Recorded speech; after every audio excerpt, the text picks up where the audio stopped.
Start करेंगे 28 से 27 तक हो गया था ना। 28 नंबर क्वेश्चन।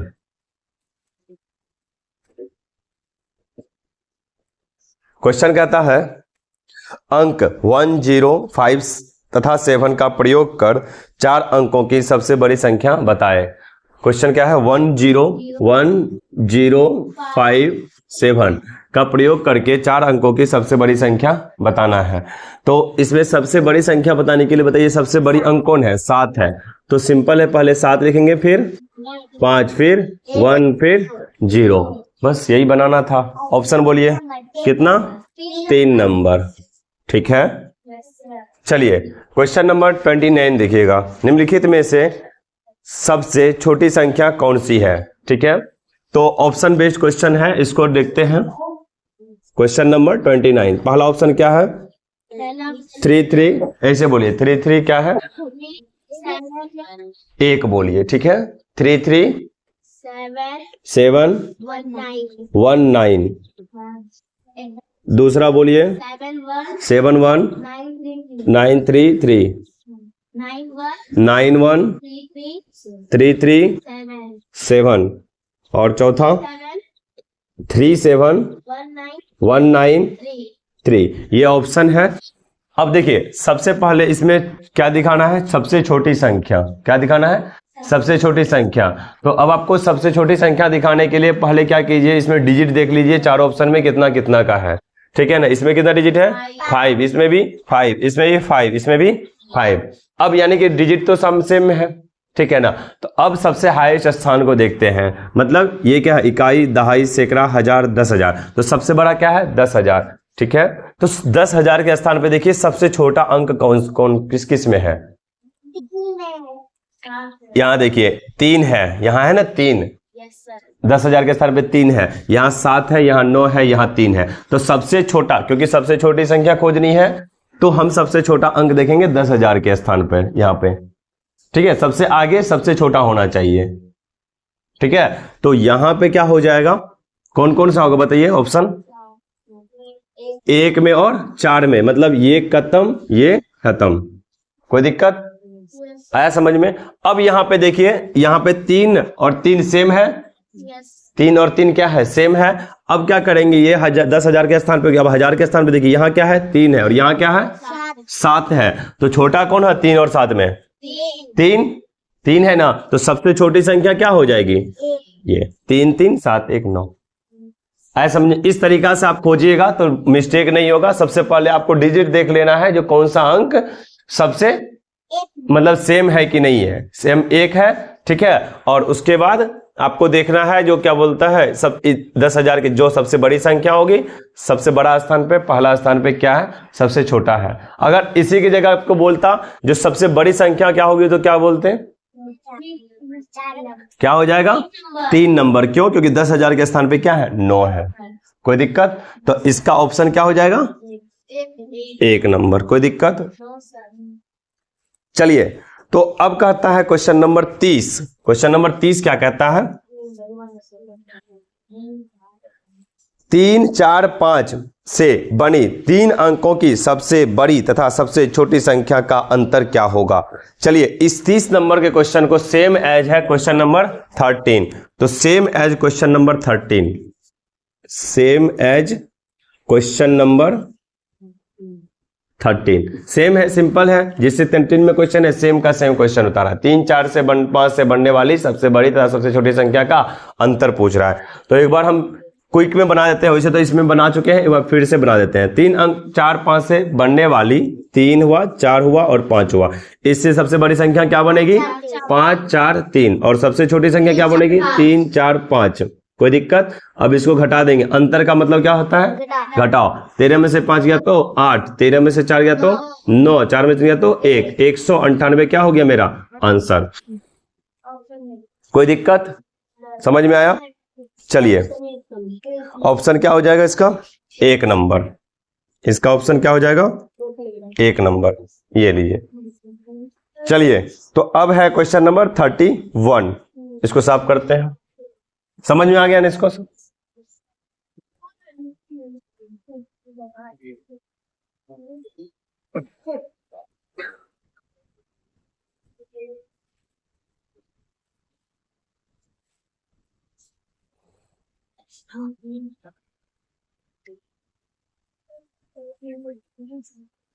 चलिए क्वेश्चन नंबर कहता है 31। 400 तक की कुल कितनी संख्याएं हैं जो जिनमें 3 या 7 दोनों से भाग दे लग सके। 3 या 7 दोनों से भाग लग सके, या तो 3 से या तो 7 से। ठीक है, दोनों से नहीं कर रहा है, या तो 3 से लगे या फिर 7 से लगे, किसी से लग सके। ठीक है, तो क्वेश्चन क्या है 31, 400 तक की। इसको देखिए कैसे बनाते हैं। सबसे पहले करेंगे 400 तक की बोल रहे हैं, तो 400 को 3 से कर देंगे भागा।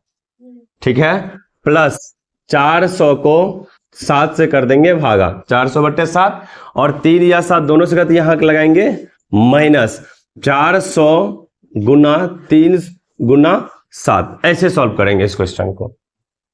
ठीक है, आपको ये एग्जाम्पल में भी आया होगा। ठीक है, यहां पे एक चीज बोला होगा, या 3 या 7, दो पैटर्न में क्वेश्चन बनता है। या बोलता है 3 या 7 और बोलता है 3 और 7 दोनों। ये दोनों में अंतर है, दोनों एक क्वेश्चन नहीं है। अगर 3 या 7 दे तो यहां माइनस लगेगा, और 3 और 7 दे, ये दोनों साथ में दे, 3 और 7 दे तो यहां पे क्या होगा, प्लस होगा। यही दोनों में अंतर है। ठीक है, ऐसे क्वेश्चन को इसी प्रकार से सॉल्व करेंगे। चलिए देखते हैं। इस 400/3 को पूर्णांक में चेंज कीजिए। पूर्णांक में आता है करने के लिए, पूर्णांक में देखते हैं। ये हुआ 3 एकम 3, यहां बचा 1, 3 तिया 9, 3 तिया 9, 1, और ये हो गया आंसर, यानी 133 पूर्णांक 1/3। ठीक है, इसको इस प्रकार से देखेंगे। अब इसको देखिए, इसको 7 दूना 14, 7 तिया 21, 7 चौके 28, 7 पचे 35, 7 छके 42। यहां किस मतलब 7 पचे 35, यहां 5 घटेगा, 5 बचेगा, 50 50, 7 7 49, ये 7 हुआ, यहां बचा 1 और ये हुआ 7। मतलब ये जो कर रहे हैं, देखिए कैसे कर रहे हैं। अगर नहीं आ रहा है तो यहां से देख लीजिए, ये 400 है। ठीक है, इसको भागा लगाते हैं किससे, 7 से लगाए ना, ये देखिए नीचे है लिखे। अब ये 7 7 पचे 35 लगाए। ठीक है, 10 में से 5 गया तो 5, 4 में से, और ये हो गया 0। ठीक है, ये 50, 7 7 49, 10 में से 9 गया 1, 5 4 में से 1 गया तो 1, 0। ठीक है, तो इसको हम क्या किए हैं, ये बचा 1 तो 1 लिखिए ऊपर, और ये 57 पूर्णांक 1/7। इस प्रकार से हम कर रहे हैं। तो ये नहीं करके हम डायरेक्ट ये सीखेंगे जो किस प्रकार से किया जाता है। आया समझ में? हम जो कर रहे हैं ना, क्या कर रहे हैं, 7 को भागा कर रहे हैं 4 से, इस प्रकार से। ठीक है, पूर्णांक में चेंज करने के लिए हम डायरेक्ट कर दिए 7 पचे 35, 35 हुआ, यहाँ पे 5 बचा शेषफल, तो यहाँ बचा 5, यहाँ बचा 0। हम इसको समझे क्या, 7 7 49, और 49 समझेंगे तो ये हो जाएगा हासिल कितना, 1, तो 1 हासिल ऊपर लिखे। अब इसको देखिए गुना कीजिएगा 57 को 7 से और जोड़िएगा 1, तो क्या हो जाएगा 400/7। आया समझ में? चलिए तो इसको साफ कर देते हैं। ये सब चीज आपको क्विक में सीखना होगा, क्योंकि ये भागा बार बार देने की जरूरत नहीं होनी चाहिए। अब यहाँ पे प्लस है तो यहाँ प्लस दे दिए। ठीक है, माइनस लगा हुआ है, 400 कितना है 21 है, तो इसको 400 क्या है 21 है, इसको क्या समझेंगे 21 समझेंगे ना, लिख दीजिए 400/21 ही लिख दीजिए। पहले लिखेंगे कि नहीं लिखेंगे? अब इस 400/21 को भागा दीजिए, कितना होगा 21 का 21, 21 दूना 42, 1 मरतबा कटेगा, तो यानी कि हम कह सकते हैं 1। अब यहां पे कितना बचा, 21 का 21 हुआ ना, 19 बचा। अब यहां पे ये 0 बचा है ना, तो 21 9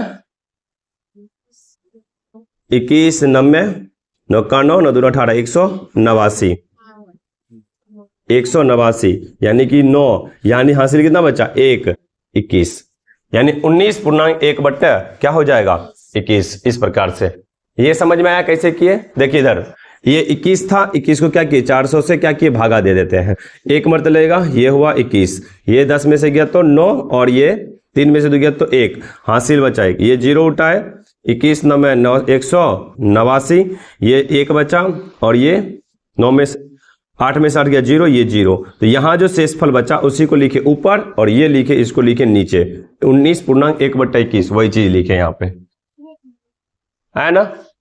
अब देखो इसी चीज को हम लिखे 19 पूर्णांक, डायरेक्ट हम इसको सोच कर आपको कोशिश करना है करने का, ठीक है। तो हम देखिए यहां पे इसको साफ करके ये लिख रहे हैं, ठीक है, 19 पूर्णांक 1/21।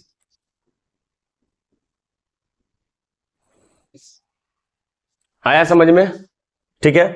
इसको भी अब साफ कर लीजिए।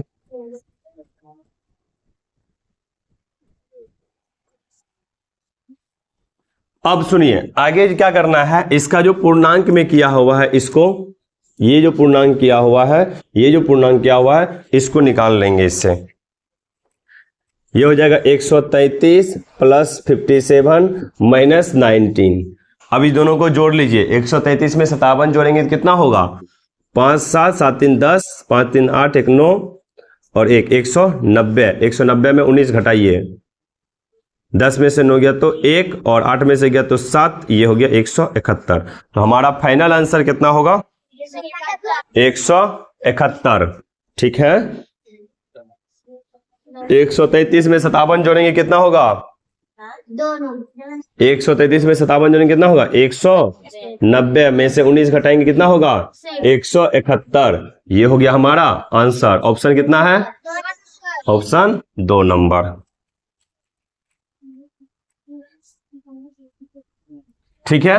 यहां पे कह रहा है अब ये जो 171 यानी 400 तक करने का मतलब है 1 से शुरू करेंगे और 400 तक जो काउंटिंग करेंगे टोटल संख्या, जैसे कि देखिए 21 किससे हो रहा है विभाजित, 3 से और 7 से। बताइए 9 किससे विभाजित हो रहा है, सिर्फ 3 से हो रहा है। तो ऐसे करके काउंटिंग करके जो संख्या होगी ना, तो वो संख्या काउंटिंग करना है टोटल कितनी संख्याएं हैं जो 3 या 7 से विभाजित हो, या तो 3 से हो या तो 7 से हो, ठीक है। जैसे कि अब बताइए 14 14 किससे स्टार्ट विभाजित हो रही है, 7 से हो रही है ना, सीधे 3 से हो रही है क्या, नहीं हो रही है, तो वो भी हमारे काउंटिंग में आ जाएगा। ऐसे चेक करेंगे कहां तक, 400 तक, ठीक है ना। ये इस तरीका से चेक करेंगे तो बहुत दिन भर लग जाएगा, तो इसीलिए ये तरीका से बनाया जाता है ताकि आप जो है ना ये एक बार में बता सके जो ये कितनी संख्या है, टोटल 171 ऐसी संख्या है जो 400 तक की, जो 3 या 7 किसी से भी विभाजित हो जाएगी। फिर से बोल रहे हैं, अगर यहीं पे 3 या 7 के अलावा दे दे, 3 और 7 दे देता तो यहां पे माइनस की जगह क्या हो जाता, प्लस। जैसे कि क्वेश्चन नंबर देख लीजिए एक बार आप, देखिए एग्जाम्पल का क्वेश्चन नंबर 29, देखिए एग्जाम्पल का क्वेश्चन नंबर 29, 200 तक की कुल कितनी संख्याएं हैं जिनमें 3 और 7 दोनों से भाग लग सके। तो यहां पे क्या करेंगे, 200 बट्टे 3 गुना 7 कर लेंगे, 200 बट्टे 3 गुना 7 कर लेंगे। यहां पे 9 क्या हो जाएगा, 9 ऐसी संख्या है जो क्या होगा, 3 और 7 दोनों से विभाजित होगा, कोई दिक्कत। उसी प्रकार से देखिए यहां पे क्वेश्चन नंबर 30, क्वेश्चन में नंबर 30 में कह रहा है 3 अथवा 7, तो 3 अथवा 7 कहिए या 3 या 7 कहिए, एक ही बात है। उस क्वेश्चन को भी आप इसी प्रकार से बनाएंगे, समझ गए, सेम बाय सेम इस प्रकार से, ठीक है। चलिए सब लिखना है क्या,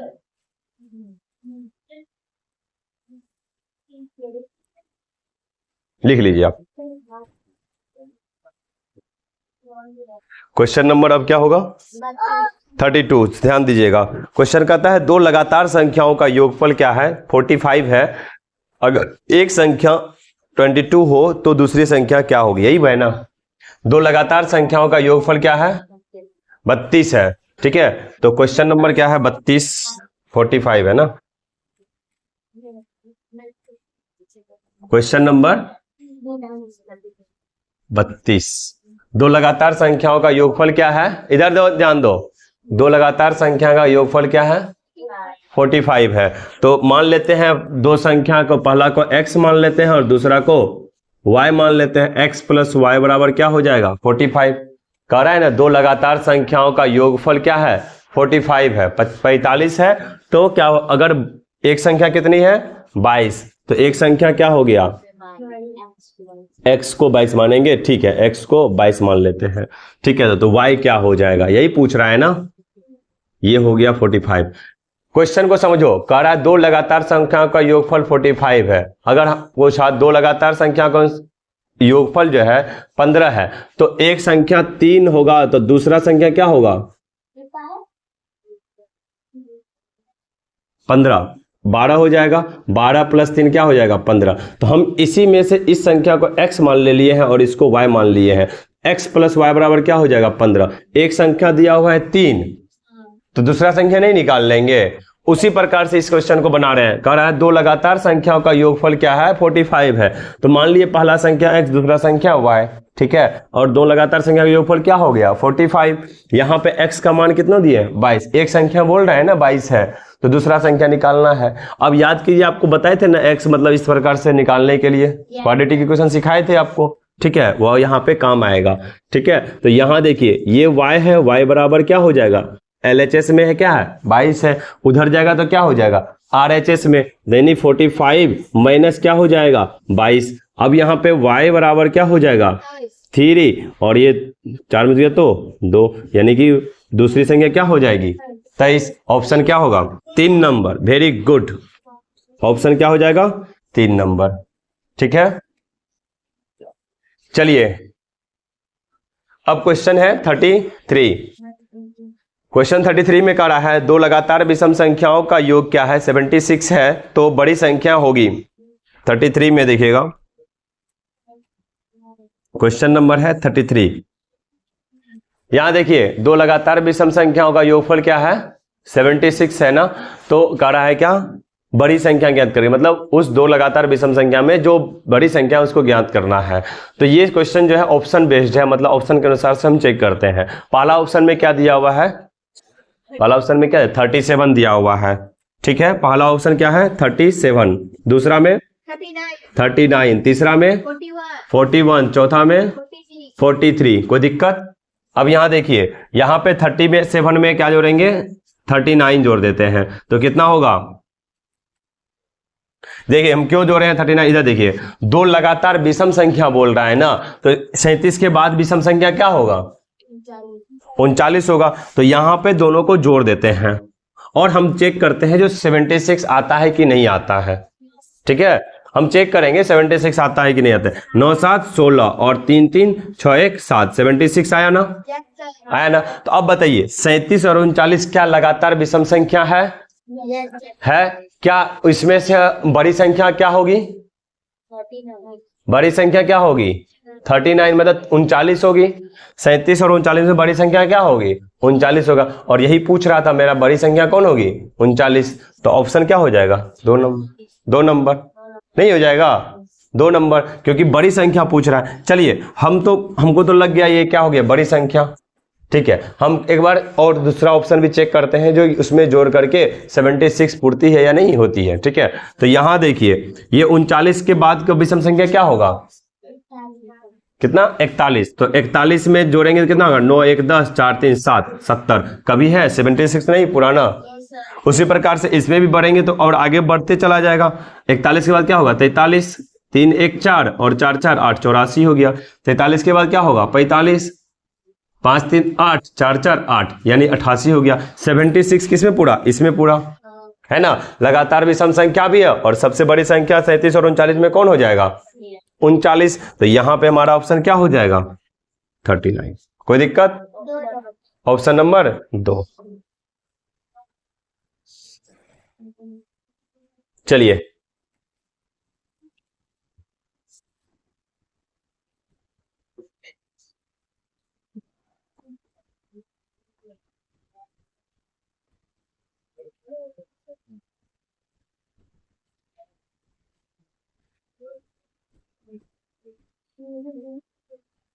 चलिए क्वेश्चन नंबर देखते हैं कितना? 34 देखेंगे। ठीक है, क्वेश्चन कहता है, ध्यान सुनिएगा, दो लगातार किसी संख्या के आधे में एक जोड़ने पर योगफल 8 हो जाता है, तो वह संख्या क्या है? किसी संख्या के आधे में वह संख्या क्या है? नहीं पता है हमको। ये इस चीज का टॉप, तो वह माना कि वह संख्या बराबर क्या होगा? x वह संख्या क्या है, x है। तो कह रहा है किसी संख्या के आधे में, तो उस संख्या का आधा, जैसे कि बताइए 4 का आधा क्या होगा 2, 20 का आधा क्या होगा 10। उस कैसे कर रहे हैं, यहां देखिए 4 का आधा क्या होगा, यानी 4/2, 2 हुआ ना। 10 का आधा कितना हुआ 10/2, 20 का आधा क्या हुआ 20/2 हुआ ना। तो होगा ना 20/2 कितना हो जाएगा 20/2, 2 दहे 20 हुआ ना 10। तो हम क्या कर रहे हैं, सब में बटे 2 कर रहे हैं। बटे 2 का मतलब क्या होता है, उसको आधा कर रहे हैं, ठीक है। तो उसी प्रकार से कार्य करेंगे इसमें। यहां पे जो है ये क्या हो रहा है, किसी संख्या के आधे में, तो मुझे वो संख्या नहीं मालूम थी, तो हमने क्या किया, माना कि वह संख्या x है। जो संख्या नहीं मालूम था उसको क्या मान लिए, x मान लिए। माना कि वह संख्या क्या है, x है। अब उस संख्या का आधा करना है, तो यहां पे हम x का कर देंगे क्या, आधा, यानी कि क्या हो जाएगा x/2। कोई दिक्कत। अब किसी संख्या के आधे में 1 जोड़ने पर, इस संख्या का आधा है, इसमें कितना जोड़ेंगे 1 जोड़ने पर योगफल जो है कितना होता है 8 हो जाता है। तो बस इसको 8 लिख देंगे। कोई दिक्कत यहां तक। अब इसको सॉल्व कर लेंगे। इसको सॉल्व करने के लिए बहुत अच्छा सा आपको बताए हुए हैं, देखिएगा x/2 ये प्लस में है, LHS में, RHS में जाएगा तो माइनस में हो जाएगा। ये हो गया 8 - 1। कोई दिक्कत। अब यहां पे x/2 8 में से गया तो क्या हो जाएगा 7, x बराबर क्या हो जाएगा 2। अब देखिए यहां पे कैसे करते हैं, ये 7/1 है, यहां पे क्रॉस मल्टीप्लीकेशन करते हैं, यानी कि x को 1 से और 2 को 7 से, x गुना 1 क्या हो जाएगा x, और 2 गुना 7 क्या हो जाएगा 14। ये हो जाएगा हमारा आंसर। तो वह संख्या क्या आएगा 14 आएगा। 1 नंबर, वेरी गुड। ऑप्शन क्या हो जाएगा 1। चलिए इसी क्वेश्चन को क्रॉस चेक करते हैं उल्टा करके। कह रहा है ना, इधर ध्यान दीजिए, किसी संख्या के आधे में, यानी कि वह संख्या क्या निकला अभी 14 आया। 14 का आधा कितना होगा 14 का आधा कितना होगा 7 आया। 7 आया और 7 उसमें क्या जोड़ना था 1, तो ये क्या होना चाहिए +1 कितना आएगा 8। देखिए तो 8 आया कि नहीं आया, है ना। तो वह संख्या क्या हो जाएगी 14। कोई दिक्कत आ रहा है समझ में। चलिए